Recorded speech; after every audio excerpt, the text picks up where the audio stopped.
Bonsoir à tous et soyez les bienvenus pour suivre avec nous ce journal dont elles sont les faits saillants de l'actualité.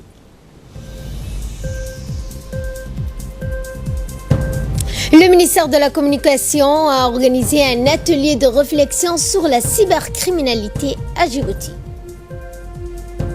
Et après le Panama, Luxembourg, c'est au tour de l'île Maurice d'être épinglé pour pratiques fiscales douteuses. Bonsoir à tous et nous entamons ce journal avec cet atelier de réflexion sur la stratégie nationale de cybersécurité qui s'est tenu ce matin au Kempinski Palace Hotel. Placé sous l'égide du ministre de la Communication chargé des postes et télécommunications, Redouane Abdullahi Bahdoun, elle a vu la participation de représentants de la Banque mondiale et des experts de la cybercriminalité. Objectif étant de faciliter un échange en vue d'élaborer des stratégies nationales en matière de cybersécurité. Il est nécessaire de familiariser et ce système de sécurité, d'utilisation d'éthique, de promouvoir la lutte contre la cybercriminalité, de protéger les infrastructures essentielles afin de minimiser les risques liés à la cybercriminalité. Car la cybercriminalité est devenue partie intégrante du quotidien des sociétés en pleine recrudescence. De nombreuses attaques ciblent les entreprises et les administrations dans le but de récupérer des données personnelles. Ces attaques à des fins stratégiques. Parallèlement à des usages nouveaux, entre autres au cloud computing et à la mobilité, accroissent les vulnérabilités des systèmes d'information. Confrontés à cette menace, les administrations, les entreprises et a fortiori les particuliers sont soit désarmés, soit peu conscients des risques encourus et de leurs conséquences économiques et financières. Des attaques informatiques peuvent piller les patrimoines informationnels des entreprises et toucher des infrastructures stratégiques. Mesdames, Messieurs, comme vous le savez tous, à Djibouti, nous ne disposons pas encore des ressources naturelles et notre économie repose essentiellement sur les services. Aussi, avec la politique de dématérialisation des services publics menée par le président de la République, son Excellence M. Ismaël Omar Guelleh, c'est toute notre gouvernance qui se tourne vers le numérique. Désormais, nous sommes dans le cyberespace en tant que nation. C'est pourquoi nous devons dorénavant prendre au sérieux les risques liés à l'utilisation des nouvelles technologies de l'information et des communications. Les choix résolus d'une approche nationale de la cybersécurité est en effet tout d'abord la résultante d'une analyse désormais largement partagée de l'état de notre monde et de sa reconfiguration prévisible. Et dans son intervention, le ministre de la Communication, Redouane Abdullahi Bahdoun, a rappelé qu'il est urgent de mettre en place un dispositif permanent afin de faire face aux dangers et risques nés de l'utilisation de l'informatique. Voici ses propos. Cet atelier a pour moi une signification particulière, car il demeure aujourd'hui évident que les technologies de l'information et de la communication constituent des instruments incontournables pour le développement en Afrique et en particulier pour la République de Djibouti, qui jouit d'importants atouts géostratégiques et d'infrastructures TIC. Au fur et à mesure que l'utilisation de l'Internet progresse dans le monde, la menace de la cybercriminalité augmente aussi. Bien que certains de ces crimes soient relativement inoffensifs et communs, d'autres sont très sérieux et portent en eux des charges d'accusation graves. Il s'agit d'activités comme la fraude au courriel, la cyberintimidation, le trafic de stupéfiants, le cyberterrorisme, la piraterie, le vol d'identité, le cybervol, etc. La plupart des États ont mis en place des stratégies nationales en matière de cybersécurité. Et les institutions internationales, en premier lieu, l'IUT, l'UAT, COMESA, font avancer la législation sur la cybercriminalité. Il est donc nécessaire et urgent de mettre en place un dispositif permettant de faire face aux dangers et risques nés de l'utilisation de l'informatique et des fichiers sur les individus dans le souci de respecter la vie privée et les libertés tout en favorisant la promotion du développement d'éthique dans les pays africains et plus particulièrement à Djibouti. Mesdames et messieurs, il est évident que la cybercriminalité ne connaît pas de frontières et nous menace tous. Pour la combattre efficacement, nous devons tous nous unir et sans tarder.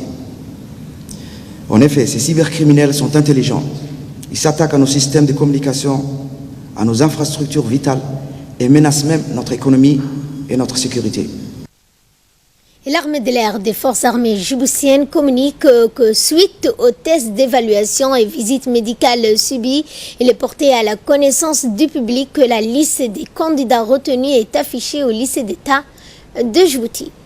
Et nous allons à Lissabé où suite à la signature de mémorandum d'entente tripartite entre le ministère de l'Agriculture, de l'eau, de la pêche, de l'élevage et des ressources halieutiques ainsi que la FAO, en collaboration avec la direction de l'agriculture et des forêts, a mis en place des périmètres agropastoraux de démonstration pour expliquer aux agro-éleveurs propriétaires le contenu de ce mémorandum d'entente tripartite.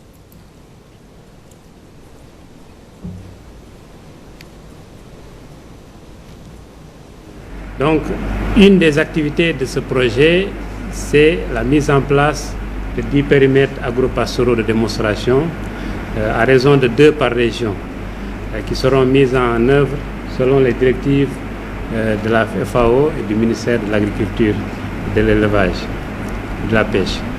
En fait, c'est d'expliquer et d'échanger avec les agro-éleveurs des périmètres agropastoraux de démonstration sur le contenu du mémorandum d'entente tripartite.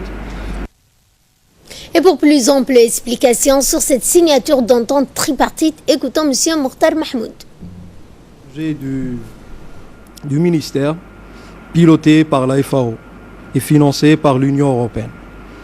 Ces projets consistent à renforcer la productivité de la filière végétale et animale à Djibouti.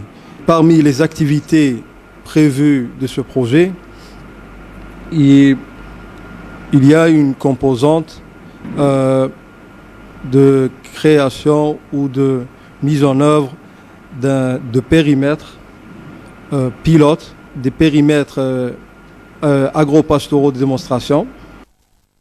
Et le secrétariat d'État à la jeunesse et au sport invite les associations formelles, actives et fonctionnelles œuvrant pour l'intégration des jeunes et l'envol du sport dans la capitale et des régions de l'intérieur à venir s'enregistrer du 1er au 15 août prochain auprès de la direction de la jeunesse au secrétariat d'État à la jeunesse et au sport pour une meilleure collaboration dans ces domaines. Également dans l'actualité, une forte délégation béninoise est à Djibouti après avoir effectué une visite de travail à Djibouti-Ville.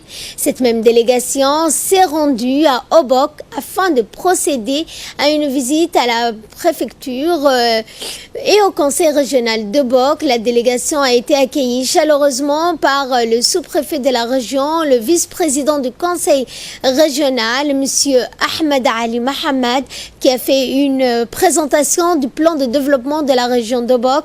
Objectif de la visite est de voir les dispositifs de mise en place de la régie sociale par le gouvernement djiboutien à travers le ministère des Affaires sociales et de la solidarité ainsi que le secrétariat d'État à la décentralisation.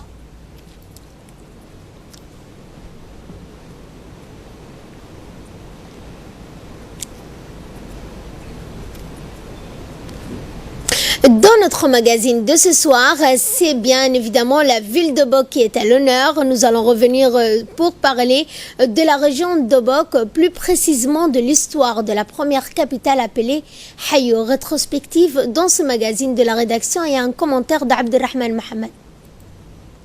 Obok est la première capitale historique coloniale du pays. C'est dans cette région que les premiers Français se sont installés au 19e siècle. Le nom d'Obok évoque aussi les premiers contacts européens avec la Corne de l'Afrique. Aujourd'hui, il reste encore des traces de ce qui constituait déjà à l'époque une découverte importante pour les Français. Ces phares, appelés la Tour Soleillée du nom de cet explorateur français né à Nîmes en avril 1842 et mort à Aden en septembre 86, en est une illustration. Un comte de la colonie sera même construit sur place, comme nous le montrent ces vestiges. Ces phares est toujours en service et permet de guider les bateaux. Les Obokois appellent ces sites Baïti Hayou ou l'ancien Hayou, l'Obok disparu. On nous l'a raconté souvent. Les Français se sont installés pour la première fois à l'ancienne Obok. Plus tard, quand nous étions enfants, en les voyant, on courait derrière eux. Les Français nous donnaient des biscuits et des bonbons. Ici, c'est donc la première capitale à partir de Obok qui s'y sont installés à Djibouti. Arthur Rimbaud, célèbre poète français reconverti dans les trafics des armes avec l'Éthiopie, est également passé à Obok en mars 1883 et en août 1887. Obok, c'est aussi l'histoire d'Henri de Montfred, un commerçant et célèbre écrivain français installé à Obok au début du XXe siècle. Il y construit ses navires avec ses propres moyens, dont les plus célèbres, l'Altaïr ou Abtaïr en arabe. Henri de Montfred va s'installer à Obok avec sa famille. Sa résidence appartient aujourd'hui à la mission catholique qui dispense des cours pour des élèves de première ou 5e année. Une maison qui perpétue la mémoire d'Henri de Montfred. Concernant Montfred, il existe toujours des traces de son passage comme l'actuelle mission catholique qui fit sa résidence. Il a été inspiré et écrit plusieurs livres comme Les Secrets de la mer Rouge. Aujourd'hui, la descendance des personnes qui travaillaient avec Montfred sont toujours à Obok. Léonce Lagarde, qu'on décrit comme les fondateurs de Djibouti, débarque à Obok en août 1884.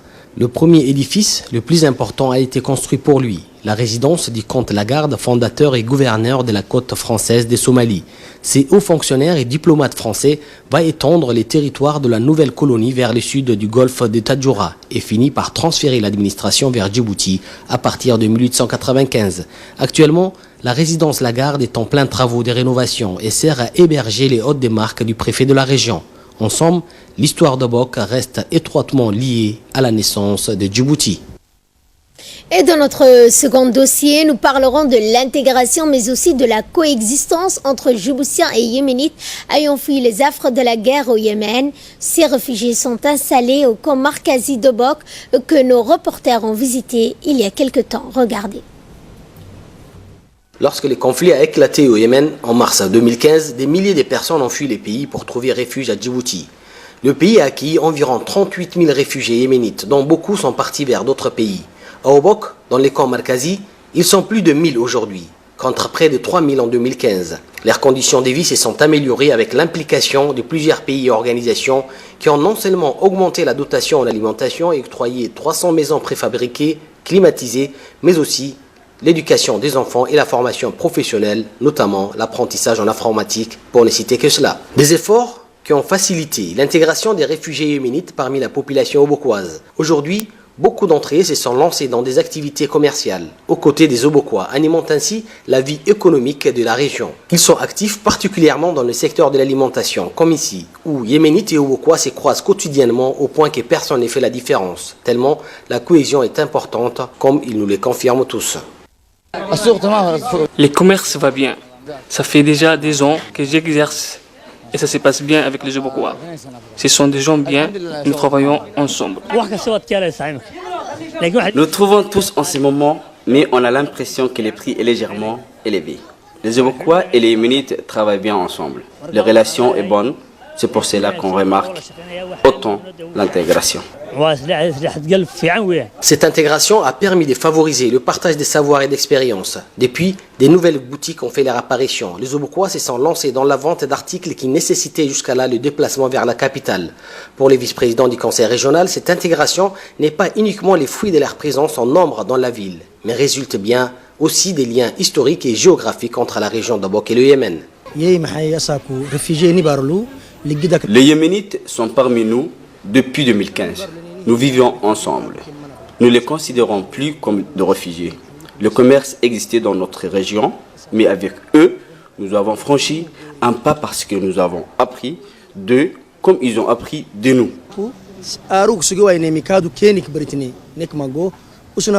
Le fait qu'ils soient parfaitement intégrés leur a permis de progresser et par conséquent, nous sommes aussi allés de l'avant. La République de Djibouti a toujours été une terre d'accueil et dispose dans ce sens une expérience dans l'accueil des réfugiés. Ainsi, les relations de confiance et de fraternité entre Yéménites et Obokois est le résultat de cette longue expérience. À Tadjoura, la direction du secrétariat d'État à la jeunesse et au sport, en collaboration avec l'association de jeunes sportifs de Boli, ont organisé la deuxième édition du tournoi d'été qui a réuni 7 localités périphériques du village, à savoir Sourra, Daï, Adeilou, Magalé, Asseilou, et ce, en présence du sous-préfet de Ronda, M. Aden Mohamed Daoud, le sous-directeur du secrétariat d'État à la jeunesse et au sport de Tadjoura, M. Mohamed Ali Ibrahim, le président de l'association Ali Mohamed, le chef de village, ainsi que la population. Ce tournoi est organisé dans l'optique de promouvoir le sport en milieu rural.